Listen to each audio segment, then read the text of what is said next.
Welcome to another episode of Otaku Don. I am the host with the most, aka Sleepy Mellow in the building. Just Charles is here. What up? And we are here to talk about Don Machi episode 13. Finally. It's finally black. It'll be done by the end of the month. So happy. But we got to see the continuation of where we left off, really. Which is with Gale Wind showing up. And she outduels the Dark Elf from the Freya Familia. I can never remember dude's name. I'm really bad at remembering any of their names. His name's complicated. His name, I know everybody's name, but his name is like a lot. Like there's Hayden, there's Otter, there are the four quadruplets, there is Alan, who is the lightning caster. Yeah, her sister. And then there is the leader of the healing corps, which based upon this episode, based upon last episode and this episode, there's nobody that you particularly want. It's so weird to have a healer with a berserker skill. It's just like, oh yeah, no, she's going crazy. Like, excuse me. Yeah, no, she's an absolute tank in her own right. But, this is not the way this is supposed to work. We were supposed to assassinate you. You were supposed to go down. Well, he didn't use his ability to basically take all of the mages down and betray the Freya Familia. He betrays the Familia, not Freya. It's just like we've been making this poor woman miserable. Well, kind of. Him, Horn, Otter, all kind of agree. Otter is just the most loyal out of all of them and is refusing to do anything that is not exactly what she says. So while he doesn't think that this is the best thing for Freya, he's going to go ahead and make it happen because that's what she said she wanted. And so he's like, all right, well, so you say, so it shall be. The other ones are like, this is terrible for you. No. The quadruplets are fully on board. But, and then the Dark Elf was also on board.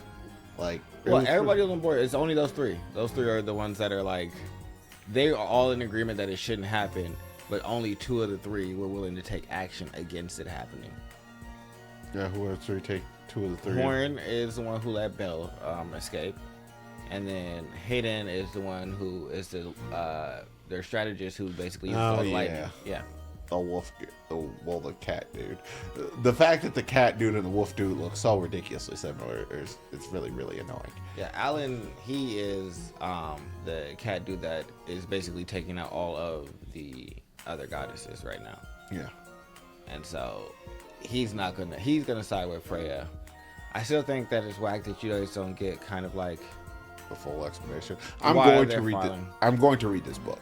Well, okay. Well, then, because I was like, I can tell you guys why Alan is actually doing what he's doing. Like, why he's such a staunch defender of. I mean, we don't know why any of them were doing anything that they're doing. Honestly, the Freya Familiar is so not fleshed out inside of this.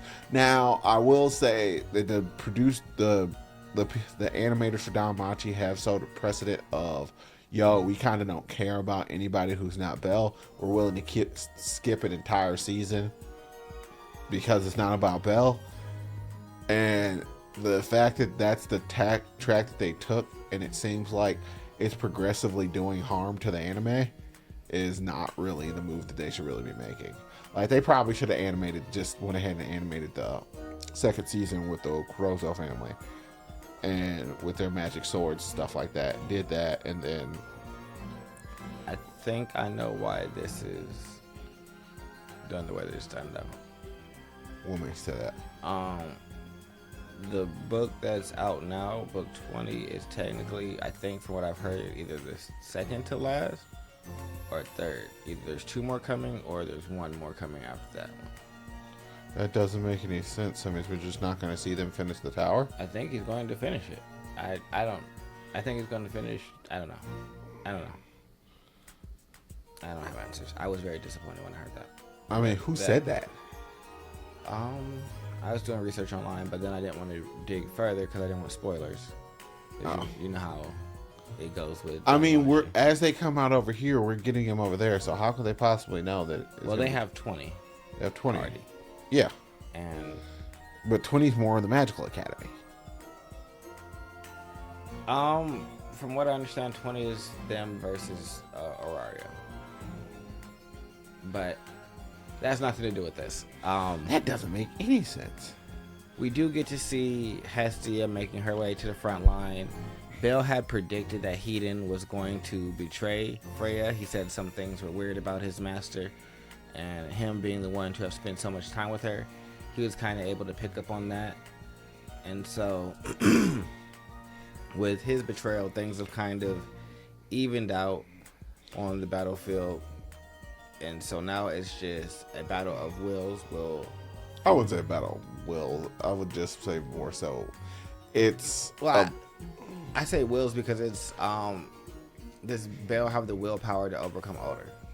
Well, it's not just it's him, Gaelwyn, and Mamma Mia. So, Mamma Mia. Yeah, but none of them are truly strong enough. Mama is strong enough. Otter is fighting her with a magic sword, and she's fighting with the shovel. She's stronger than Otter. No. Yes, she is. No. Used to be. No, still is. No. All right. If you are fighting me with a mechanism that is meant to kill me, I'm fighting you with a shovel. Well, see, that's the thing. Like, in here, it's not really showing it. And the thing, he was holding back against her and thinking to himself, like, he was. So, you know how Belle sees, what's her name? Eyes? Yeah. Blonde hair.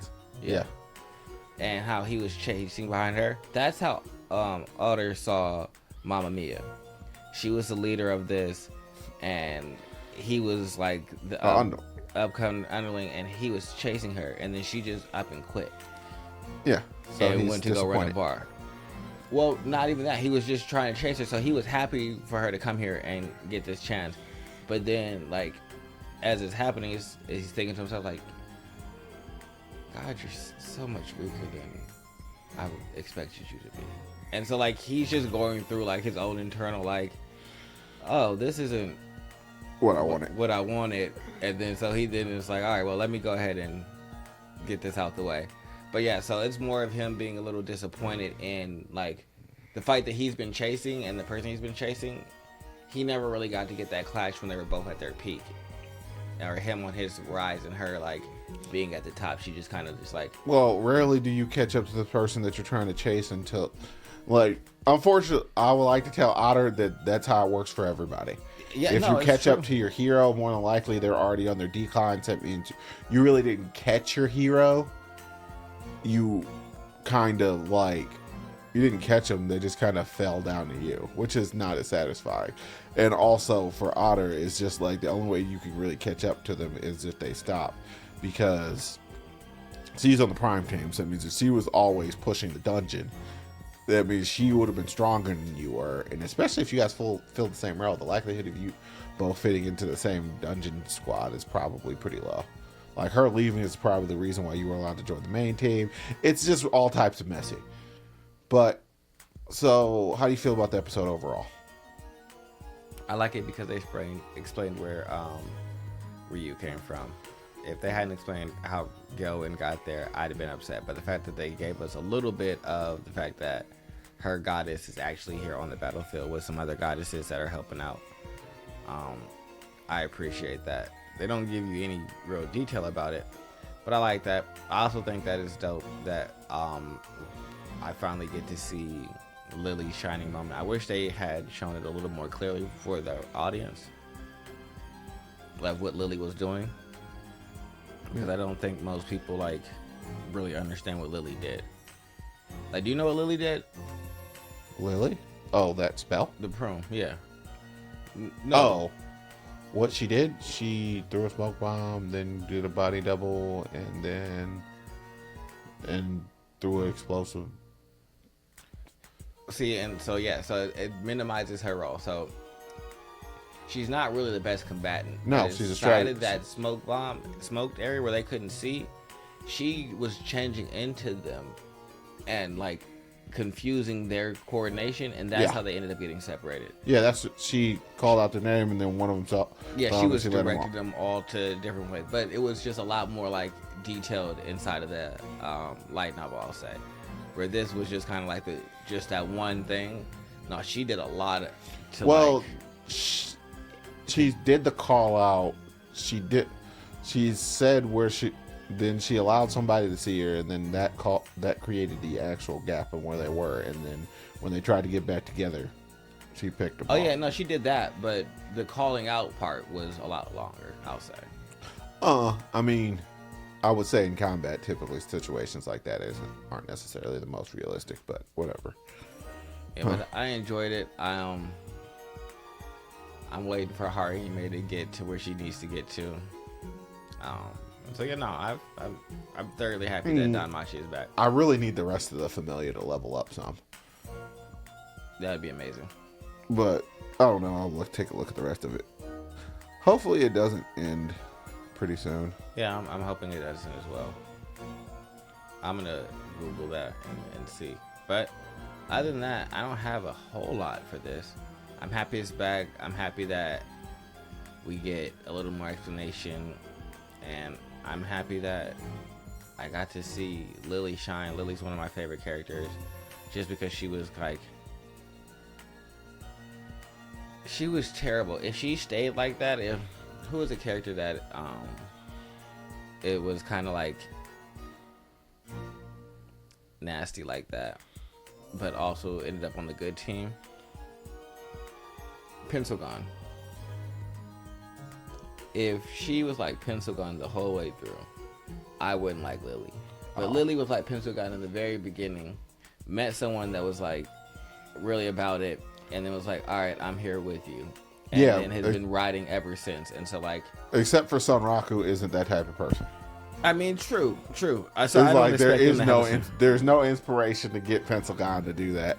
And ultimately, if we really think about it, there's no reason for Pencil Gun to be doing any of the things that Pencil Gun is doing, because Pencil Gun is a really rich model in real life. So game money means absolutely nothing to her. Yeah, nothing. But I do appreciate Lily kind of like showing her grit in this and actually going into combat. That's going to help out. And then now it's time for the four brothers to get their comeuppance, because they have been dog walking everybody with their teamwork. Like, when it comes to teamwork, you are not getting through them. Yep. Well, I guess that's it. Yeah. Other than that, comment, subscribe below. goodbye.